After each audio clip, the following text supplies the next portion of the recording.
Les trois candidats aux élections 2016 des dirigeants de Taïwan ont participé au premier débat télévisé.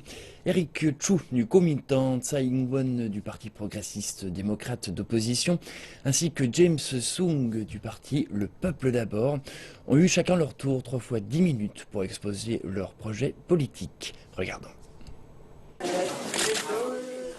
Les relations avec la partie continentale de Chine étaient au cœur du débat. Tsai Ing-wen a rappelé que ce thème ne devait pas être utilisé comme un instrument électoral pour remporter le plus de suffrages.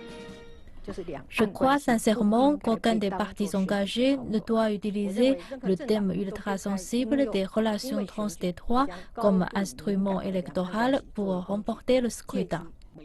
Mais Eric Chu n'a pas hésité à rappeler que c'était exactement ce que Tsai Ing-wen avait fait lors de la campagne des élections 2012. Lors des élections 2012, vous avez rompu le consensus de Taïwan pour gagner les élections. Mais beaucoup de personnes ne comprennent pas encore ce que le consensus de Taïwan signifie. Vous n'avez pas hésité à changer d'avis et à appeler au statu quo. Sur le même sujet, James Soong a déclaré que quelle que soit la rive du détroit, il y aura toujours une seule et même famille. Il a par ailleurs insisté sur la promotion d'une meilleure communication entre les deux parties. L'économie était un autre thème principal du débat. Eric Chu en a profité pour rappeler ses résultats obtenus en tant que magistrat du comté de Taoyuan. J'en profite pour rappeler que le comté de Taoyuan faisait face à un défi financier colossal, pouvant conduire à une faillite potentielle. Nous avons tout fait pour attirer les investissements et améliorer l'efficacité du système de gouvernance locale et augmenter le niveau global des compétences. Ainsi, le comté de Taoyuan est passé d'un comté potentiellement en faillite à une zone industrielle prospère.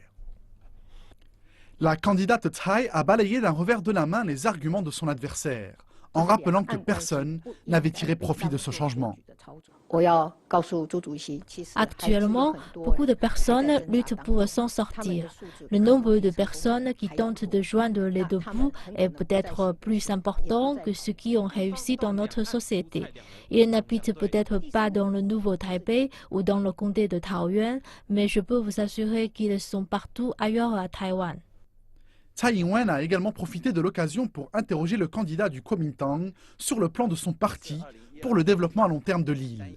Elle a déclaré que les gens souffriront encore si les membres du gouvernement continuent à ne regarder que leur nombril. Eric Chu, quant à lui, a rétorqué en indiquant que la jeunesse de Taïwan était déjà sur la bonne voie. Le candidat a insisté sur le fait que le jeune Taïwanais était déjà engagé dans la vague d'innovation en réalisant jour après jour des avancées significatives.